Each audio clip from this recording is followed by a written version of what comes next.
questo movimento che il Signore sta facendo, portando le persone, chiede alla sua Chiesa ancora più la ricerca di crescere nella fede, ma anche in santità. E stiamo parlando già da qualche settimana di santità e abbiamo visto che non è un plus, un in più, una stella, no? Do una pulita un po' nella mia stella di santità così brilla un po' di più. No, abbiamo visto che è una cosa essenziale, che è proprio quello che Dio ci ha dato.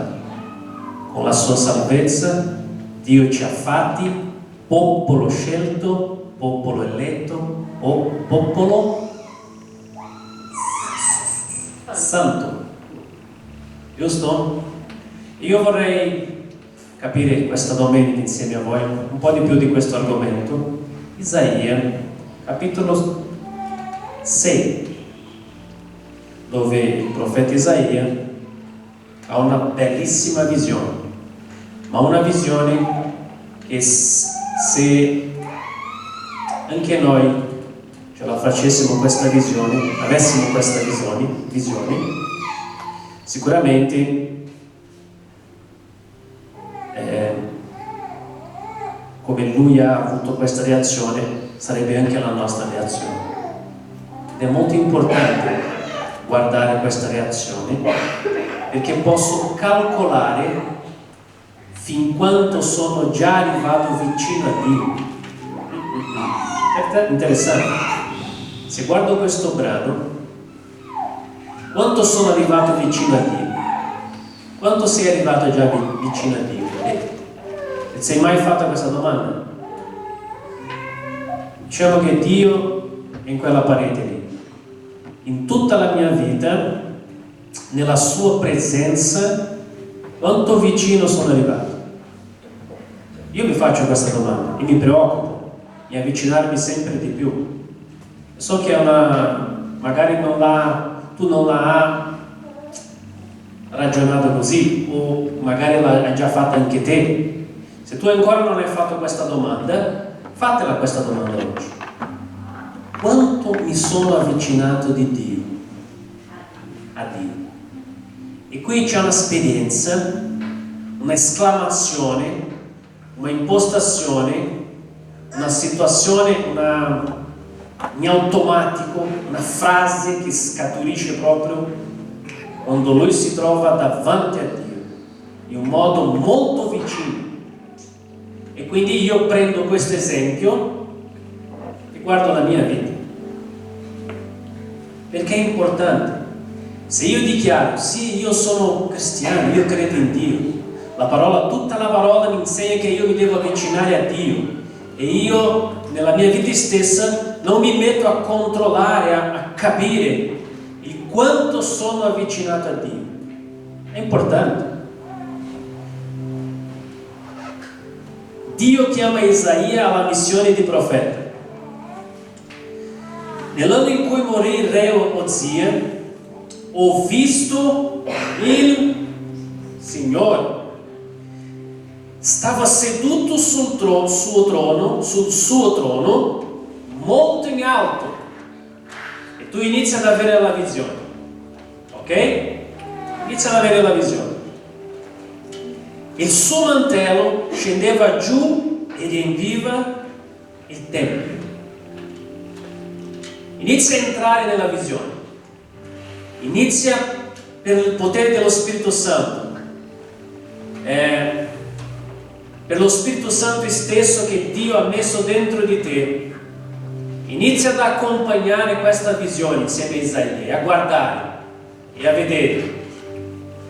Attorno a lui stavano esseri fiammeggianti, ognuno aveva 6 ali, con 2 si copriva la faccia, con altre 2 il corpo, con 2 volavano e gridavano.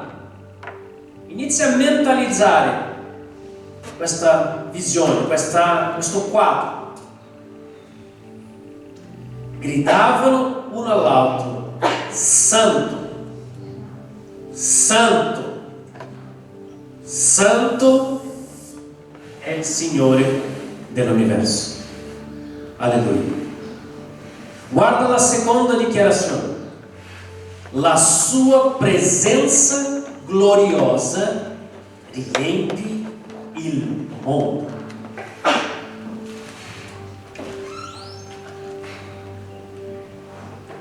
Santo, santo, santo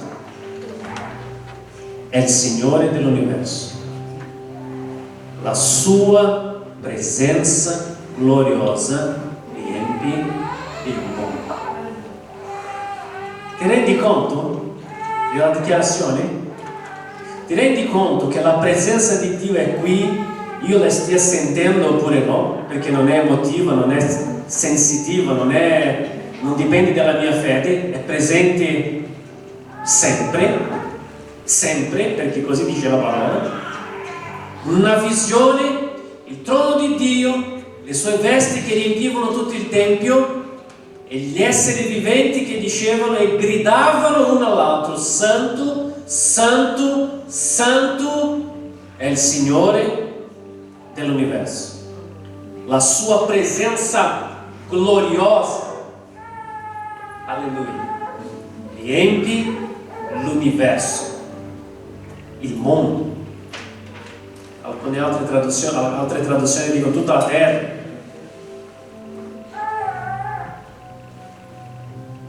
La loro voce faceva tremare gli stipiti delle porte e il tempio si riempiva di fumo.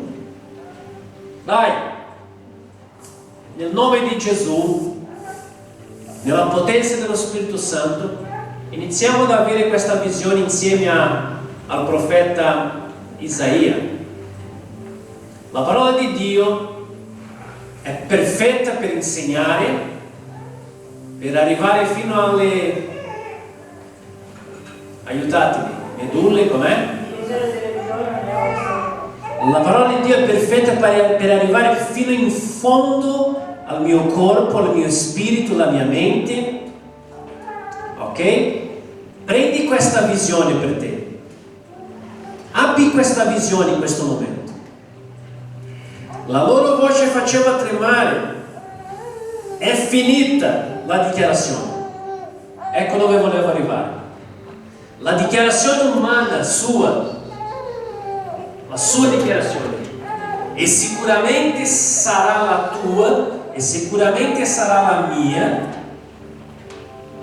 quando o per visione o per esperienza propria letterale ci avviciniamo a Dio. Io non sarò pronto a dire: oh Signore, sono qui, guarda, sono tuo servo, quanto ti amo. No, non sarà quello che dirai te. Sai cosa diremo noi, tutti noi? Perché di sicuro io non mi metto a paragonarmi con Isaia, ma da lontano sicuramente lui cercava più il Signore di me. Da lontano aveva più intimità con Dio che io ne abbia avuto in tutta la mia vita. È il profeta Isaia, stiamo parlando. E io non lo sto mettendo in un piano che lo metto lui lassù, come essere umano così diverso, e ci mettiamo noi come inferiori, ma sto dicendo che anche la sua chiamata lo portava a una ricerca che doveva per forza essere una persona, non si usa il termine speciale, ma una persona che ricercava in modo particolare e speciale a Dio. Quello sì, cercava in modo, perché aveva una responsabilità. Ha profetizzato, se non mi sbaglio, per 3 tempi, 3 regni, 3 o 4, adesso non mi sfugge un po', ma 3 o 4. Ha profetizzato a lungo. Mi sa che è stato il profeta che ha profetizzato per più tempo, cioè regni, cambiava il re, era lui, cambiava il re, era lui. Pensa il compito di questo uomo, la responsabilità di questo uomo di interfacciarsi con Dio e portare alle persone la giusta, pulita e senza parola di Dio che avevano bisogno. Lui è stato quell'uomo che ha affrontato il periodo dell'esilio, dove il popolo si è perso, dove il popolo è andato in esilio. Poi lui ha profetizzato anche dell'uscita dell'esilio. Infatti il capitolo 45, 44, 43 che leggeremo dopo parla del periodo dell'uscita dell'esilio, dove il popolo era proprio con la mente persa, 70 anni che vivevano come schiavi, lontani da Dio, la presenza di Dio nella loro mente e letteralmente non c'era più.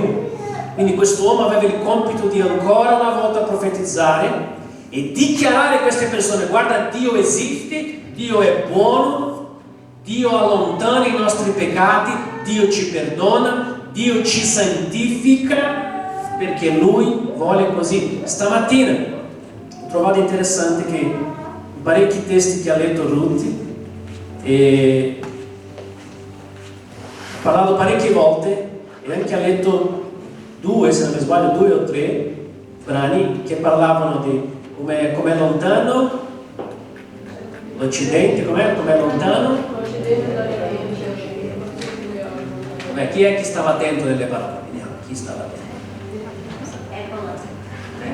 Vediamo chi è che stava attento. Vediamo, dai, chi è che stava attento? Dai, profetizza. Vai Roberto.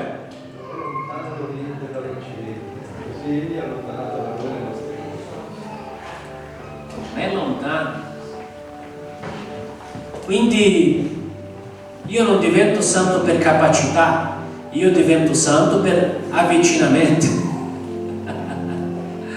Io divento santo non perché me lo merito, non perché sono più bravo di Giorgio o Giorgio è più bravo di me, ma io divento santo perché mi avvicino a Dio, ma anche perché Lui ha deciso così.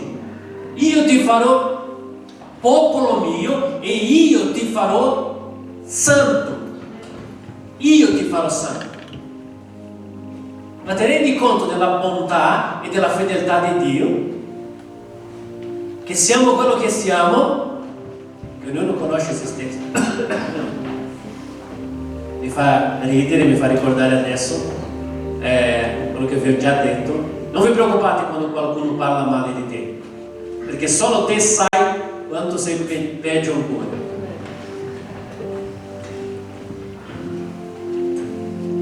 Alcuni non sorridono, non sono convinti.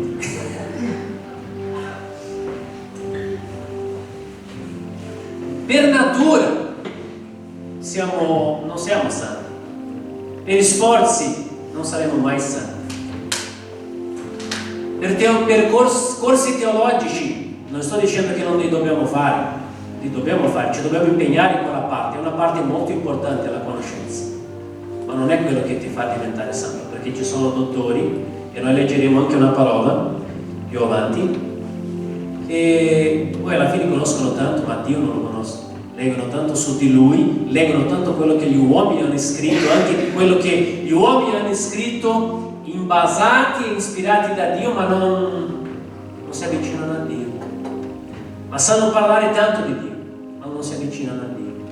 E questo non è il nostro interesse. Il nostro interesse è sì studiare. Io mi auguro che tante persone qui decidono di fare un corso di teologia, di studiare, di approfondirsi. Anche noi come Chiesa dobbiamo impegnarci a studiare, ma studiare per cosa? Lo studio deve ti portare vicino a Dio. Lo studio non deve portarti a una conoscenza che tu dici sì, adesso so abbastanza. La conoscenza, la teologia, lo studio, la ricerca della parola di Dio deve ti portare verso Dio. Amen? Poi lui, il profeta Isaia dice così: è finita, sono perduto. Oh, ma era davanti a Dio. Perché dice queste cose? Perché davanti a Dio dichiara queste parole? È finito, sono perduto. è finita perché sono un peccatore. Interessante. Il profeta Isaia, davanti a Dio, essendo chi è, dichiara: sono finito, sono un peccatore. Poi dice: ho visto con i miei occhi il Re, Signore dell'universo. Ogni parola che esce dalla mia bocca e da quella del mio popolo è solo peccato. Allora uno degli esseri fiammeggianti volò verso di me. Teneva in mano un carbone ardente, preso con le molle dal fuoco dall'altare. Toccò le mie labbra e disse: ecco, ho toccato le tue labbra con questo carbone ardente. La tua colpa, ecco quello che il Signore ci parla dall'inizio, quando abbiamo iniziato a lodare. Ecco quello che il Signore ci sta parlando in questo tempo.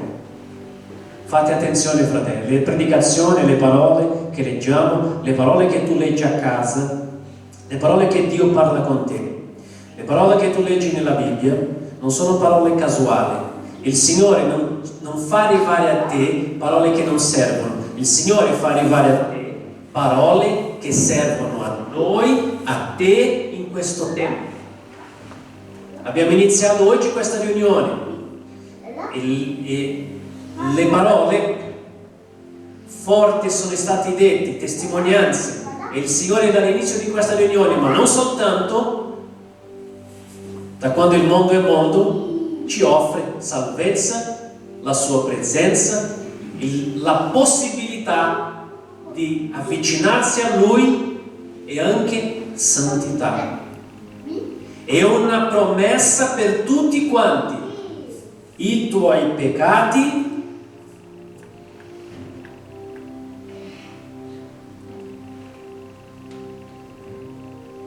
la tua colpa è scomparsa, il tuo peccato, 7, Isaia 6,7, la tua colpa è scomparsa, il tuo peccato è cancellato. Sentì il Signore che diceva: chi manderò? Ecco il lavoro, Giovanni. Chi manderò? E il Signore domanda a te, domanda a me, domanda a noi come Chiesa: chi manderò, Cristina? Chi manderò? Chi manderò? Senti il Signore che diceva: chi manderò? Chi sarà il nostro messaggero? Ecco perché io mi avvicino a Dio, avevo scoperto. Ecco perché Dio ti fa, cioè Dio ha tanta misericordia, non meritiamo, ha un piano di salvezza meraviglioso, ci salva, confessiamo il Signore, confessiamo i nostri peccati, perché sempre peccatori siamo, e il Signore con la sua grazia e misericordia ha un piano. Vuole prendere Ruth, me, Roberto, Cristina, Anna, Domenico, tutti quanti, e avvicinare. Tu ti devi avvicinare a me. Ti devi avvicinare. Però quando arriviamo nella presenza, non faccio di esempio io qui, facciamo che Dio sta qua, questo. Quando arriva la presenza di Dio, sempre più vicino, fino qua la mia impostazione mentale, le mie dichiarazioni, le mie convinzioni, quello che è, le mie conoscenze, le mie teologie, le mie confessioni, il mio pensiero è di un modo. Poi il Signore ci avvicina ancora per la sua grazia e misericordia, ci avvicina ancora. Io inizio un po' a traballare su quelle convinzioni e poi avvicina ancora, poi avvicina ancora e poi avvicina ancora. Il Signore sta avvicinando te a Lui. Sai qual è il giorno in cui tu ti troverai proprio vicinissimo a Dio? Quando farai la stessa dichiarazione di Isaia: guai a me, io sono un peccatore. Guai a me, io abito in mezzo a un popolo peccatore. Ma non perché stava giudicando quel popolo, non perché stava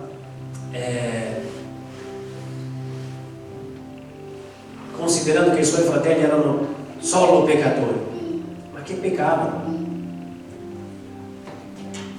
Quanto più vicino a Dio, più convinto sono che sono peccatore. Quanto più lontano da Dio, più ho le mie convinzioni, più ho le mie idee, più ho le mie leggi, più ho i miei pensieri, più parlo in modo diverso, più sono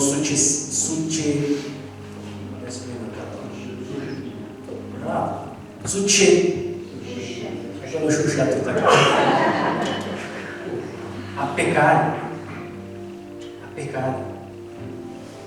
e allontanarmi dalla missione che mi ha dato Dio. Quanto più lontano, allora quanto più mi avvicino, il Signore potrà dirmi, io potrò dire una cosa: sono un grande pastore. Quanto più mi avvicino a Dio, potrò dire, sono un peccatore e abito in mezzo a un popolo peccatore. Dalla mia bocca escono parole di peccato. Ma ecco che io vedo un angelo che prende una misericordia, grazia, salvezza e mi purifica e mi santifica. Ma non mi santifica e mi purifica perché mi serviva e basta, poi torno a casa con la mia bella santità. È perché deve dire: chi invierò? Quando mi avvicino a Dio e sono purificato, sono santificato, il Signore mi dice,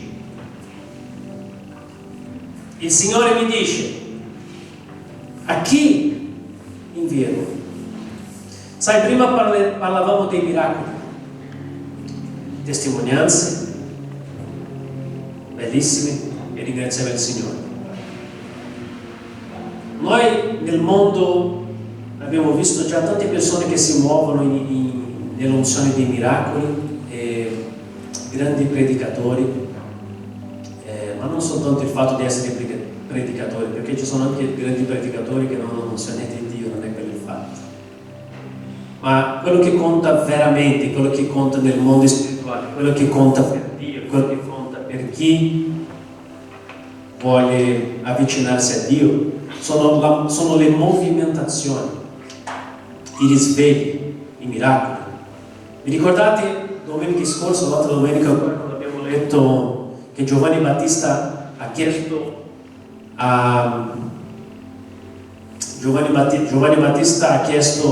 ai discepoli di Gesù, ai suoi discepoli, di andare da quello, detto Gesù, e domandare: ma sei te o dobbiamo aspettare un altro? Qual è stata la risposta? Per confermare che era il figlio di Dio, che c'era la presenza di Dio, che c'era una missione in atto, che il Vangelo stava muovendosi e che quello realmente era Lui che dovevano aspettare. Qual è stata la risposta? I ciechi vedono, poi e il Vangelo è predicato ai. Quindi c'è un modo di capire quando io mi sto avvicinando a Dio. C'è un modo che io non dipendo dai giudizi degli altri, io ho la parola di Dio, poi il giudizio degli altri in realtà non conta tanto. C'è un modo in cui io posso capire la mia vita stessa se mi sto avvicinando a Dio, e c'è un modo di sapere se c'è veramente la presenza di Dio o se dobbiamo aspettare un altro. C'è un modo. La risposta di Gesù è stata chiara. Non ha detto sì, vai a dirlo, io sono il figlio di Dio, io faccio, io sono il meglio che avete sulla terra, io sono, no. Vai a dire a Giovanni che ti vedo, i zoppi si alzano e camminano.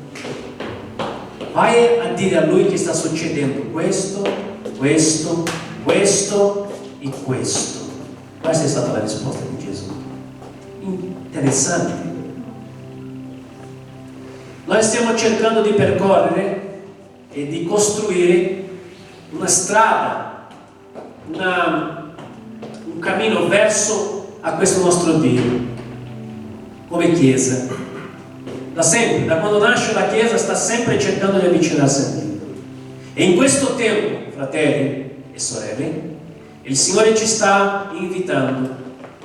Non vuole che tu e io, perché non parlo solo di te, parliamo di noi come Chiesa, viviamo sempre quei discorsi che abbiamo già vissuto, quegli avvenimenti, quelle storie che abbiamo già vissuto. Il Signore ha sempre di più e da tempo ci sta chiamando e ci chiama alla santità. E io non mi sposterò di parola fino a quando non mi comanderà il Signore, perché devono succedere delle liberazioni. Noi non stiamo qui a predicare perché scegliamo una bella predica, una bella parola, o abbiamo degli scopi diversi di quelli di avvicinarsi a Dio, vedere le persone salvate, vedere le persone liberate, perché se non vediamo queste cose non c'è la presenza di Dio, non c'è il Signore Gesù, e quello che stiamo facendo è perdita di tempo e noi non vogliamo quella cosa. E quindi se prendiamo la sua parola, questi esempi che ci insegnano, diventa più facile di capire. Diventa più facile di ogni mattina alzarmi, guardarmi nello specchio mentre lavo i denti e domandare. Alleluia, alleluia. Oggi il microfono non mi sta aiutando. Dobbiamo comprare un microfono nuovo. Tu arrivi davanti allo specchio mentre ti lavi i denti e ti fai la seguente domanda: ma oggi cosa ho fatto per avvicinarmi a Dio? Cosa devo fare? Cosa che ho fatto ieri? Cosa mi manca? Spirito Santo, parla con me. Aiutami a... Quali sono i miei progetti? Quali sono i miei sogni? Che cosa ho in mente? Io ho bisogno di avvicinarmi a te, Signore. Che cosa è che non va? Aiutami, Signore, a capire a me stesso quali sono le cose che sto sbagliando, perché ormai io ho capito, lo so che sono un peccatore, quello lo so, però la tua parola dice che tu mi santifichi, e la tua promessa che tu hai fatto a me è che tu mi avrebbe santificato, quindi eccomi qua, dammi la strada, e lo Spirito Santo parlerà con te. Lo Spirito Santo parlerà con te e ti farà vedere ogni cosa che deve cambiare, ogni cosa che deve lasciare. Ma mica parlo solo per te, lo faccio anch'io, facciamo tutti noi, perché se vi ricordate bene il testo, lui era il profeta, tutto il popolo lo guardava e lo considerava l'uomo più santo di Gerusalemme. E lui, quando si trova davanti a Dio, davanti a quella visione, davanti a quella presenza, non ha altro che dire: oh Dio, è finita, sono morto, è Dio, guai a me, sono un peccatore. Quando una chiesa cerca di avvicinarsi a Dio, smette di guardare gli altri, i difetti degli altri, perché ha tanto lavoro su se stessa. Quando una persona si avvicina a Dio, non ha più tempo di guardare gli errori di Michela, di Roberto. Non ha più tempo, perché è troppo impegnato a digiunare, è troppo impegnato a leggere quella parte della Bibbia che ancora non ha letto, è troppo impegnato a chiedere al Signore: Signore, insegnami a pregare in modo giusto. La sua mente è troppo impegnata, è ostinata con quella ricerca, quindi non ha tempo, non ha pensieri per giudicare gli altri, non ha tempo, non ha proprio spazio, perché è impegnato con il suo lavoro, è impegnato con la sua famiglia, con il suo marito, con la sua moglie, con i suoi figli, con le sue cose, e c'è anche la sua ricerca di avvicinarsi a Dio, quindi non gli avanza spazio neanche mentale per guardare se certi ha sbagliato o no certi. Non lo so, devo pensare, vediamo un attimo, parliamo con l'altro, vediamo un po' della vita di certi. Non c'è tempo. Non è che siamo più bravi o meno bravi, perché intanto sappiamo che parlare degli altri è un male che colpisce tutti quanti, tutti noi. È vero. È inutile che dicano: no, io no, sono un bravo cristiano. E dai, non è vero. Quando ci avviciniamo proprio davanti a Dio, l'unica cosa che possiamo dire è: guarda, io sono un peccatore, io devo sistemare tante cose. Ma la cosa più bella è che il Signore non ci manda via dicendo: sì, sei un peccatore, devi sistemare tante cose, vai a casa, cattivo bambino. No, anzi, ci dà lavoro. Dio fa così. Allora, a chi invierò? Scusa, ma siamo andati davanti a Lui. Dio è pure comico, no? Cioè, come Gesù quando arriva davanti ai ciechi dice: tu cosa vuoi che ti faccia? È quasi una battuta, no? E anche Dio in questa situazione dice: a chi invierò? A me e a te. Quindi è inutile dire che io non posso andare, è inutile dire che io non sono santo abbastanza, è inutile dire che io non conosco la strada della santità, è inutile, perché siamo davanti a Dio. Dio ha già mandato il suo figlio, siamo già salvati, non abbiamo un'altra strada. La chiamata di Dio è per me e per te, non è per un ministro speciale. Le persone vengono e vanno, i predicatori famosi, quelli che radunavano 2-3 milioni di persone in Africa. Se non vado errato, correggetemi se c'è ancora qualcuno che raduna questo numero, a parte Reinhard Bonk. Vi ricordate Reinhard Bonk? Chi conosce Reinhard Bonk? Reinhard Bonk, la pronuncia è? Com'è? Lascia stare il cognome. Reinhard Bonk. Chi l'ha conosciuto? Chi ha visto la storia sua? Questo uomo predicava in Africa, è un tedesco, predicava in Africa e si radunavano migliaia, abbiamo la forza qua, grazie, migliaia di persone, miracoli, salvati, persone, tante persone. Non andiamo tanto oltre.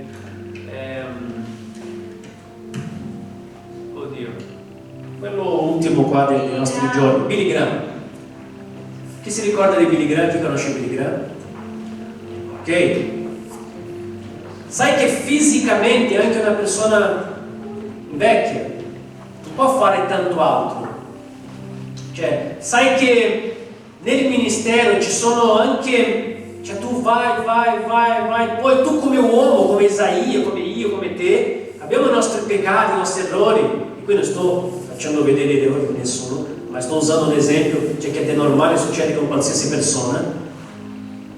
Poi il tuo campo geografico di attuazione diminuisce, poi il Signore ti perdona, ti rialza, e tu continui. Io ho vissuto un'esperienza che fino ad oggi voglio che il Signore per misericordia mi faccia vedere ancora una volta un paralitico che si alza sulla sedia a rotelle e ministrava bene. Lascia perdere tutto quello che i fratelli hanno detto, ti hanno raccontato, perché tu lo sai che tutti noi che andiamo davanti al Signore, la nostra dichiarazione sarà: guai a me, sono un peccatore. Ma il Signore ha dato una parola su questa terra: la mia gloria, e gli angeli dicevano: la mia presenza è su tutto il e adopererà attraverso a chi io voglio, scelgo. E se pensate che siete diversi uno dall'altro, io vi dico, Dio sta dicendo, no? Siete tutti così basta, non sei convinto. Siete tutti, siamo, miglioriamo. Siamo tutti non c'è convinzione. Io parlo altro perché non so dei miei peccati. Siamo tutti peccatori. Qua ci deve essere perché il pastore fa il corso di dire io sono peccatore? No, hai letto te nella Bibbia che quando ci avvicini a Dio la prima frase che esce è: sono peccatore. Perché ormai abbiamo creato un rotolo, no? Che è un po' così dire che sono peccatore. No, io sono un cristiano salvato, io sono, sì, sei tutto quello, amen, gloria a Dio, sono contentissimo per te. Il Signore è ancora di più. Ma intanto lo sappiamo che sbagliamo e non possiamo fermarci perché sbagliamo. Non possiamo cambiare il corso di quello che Dio deve fare nella nostra vita perché pecchiamo. Ma dobbiamo fare cosa? Pentirti. Io dicevo di questi grandi predicatori, ma questi predicatori arriveranno a Varese nei prossimi anni? Magari, preghiamo affinché vengano, ma nel mentre a chi il Signore sta chiamando? A me e a te, e a te e a me, a te e a me. Quindi noi vogliamo rispondere, però non vogliamo intraprenderci una identità di grandi che si infla, no, noi vogliamo intraprendere una posizione giusta. Io sono un peccatore, io mi sono pentito, mi sono battezzato, ma io sono sempre un peccatore e io so che il Signore ha delle promesse nella sua parola e Lui dice: io prendo la tua iniquità e la allontano, tanto lontano, io ti perdono, a chi invierò. E noi dobbiamo essere pronti a dire: Signore, eccomi qua, invia a me. Perché questi predicatori che sono benedetti da Dio, che stanno facendo il loro lavoro, magari non arriveranno qua nei prossimi anni. Magari se prendiamo noi, contattiamo loro e organizziamo noi, magari vengono pure, e non è male, possiamo anche farlo, unirci a altre chiese, cercare di farlo, ma non è solo quello che deve accadere. Il Signore sta chiamando me e sta chiamando te, ed ecco perché nelle ultime domeniche io sto cercando di parlare di santità affinché possiamo distruggere questo concetto falso, concetto non vero di santità, che pensiamo a una santità irraggiungibile. Noi siamo chiamati ad essere santi, non c'è da dove scappare, non c'è un'altra strada. Siete santi, abbiamo visto, siete santi perché io sono santo. Siete santi perché siete usciti di dentro di me, vi ho formato io. Ecco perché siete santi. Sbagliate. Io vi perdono, ho inviato il mio figlio, io vi preparo, io vi rialzo. Sei caduto, hai un problema, hai una ferita nell'anima, preghiamo, parliamo, il Signore ti guarirà. Il Signore vuole alzare te come una persona forte dentro della tua casa, in questa città, questa chiesa, insieme come chiesa forte, a annunciare il regno di Dio. Il Signore ci sta mandando le persone, e noi, e voi, e anche io quando ero nelle altre chiese, ministeri, collaboravo con loro, ma anche voi in tutti questi anni come chiesa, sempre pregando, sempre chiedendo: Signore, inviaci, manda le persone, fa crescere questa chiesa. Il Signore sta rispondendo. Ma sa che cosa serve oggi quando il Signore invia le persone? Serve che io come pastore, e serve che te anche come chiesa, noi insieme come chiesa, che cosa dobbiamo fare? Avvicinarsi sempre di più al Signore, affinché io sia in grado di avere una parola sua a dare a queste persone. Il Signore non ci invierà le persone se non ci prepariamo in quello che possiamo fare. Quello che non possiamo fare ci penserà Lui, ma quello che possiamo fare è compito nostro. Quei passi di santità che dobbiamo dare tocca a noi. E non tocca al pastore che è bravo e alza le mani e prega, e la santità, la presenza di Dio che scende in questo posto. La santità va cercata da ogni persona, da ogni cristiano, da ogni figlio di Dio. La preparazione personale non farà il pastore per te. Io devo fare la mia personale. Io devo dichiarare, profetizzare sulla tua vita, insegnarti, ma la crescita spirituale, la santificazione la devi cercare te. Amen? Il Signore ha promesso, ha una promessa per noi. Siamo una grande chiesa, perché niente qui funziona o accade per merito o per competenza nostra, ma perché è la sua chiesa e noi abbiamo la responsabilità di rappresentare bene tutto quello che riguarda a noi. Amen?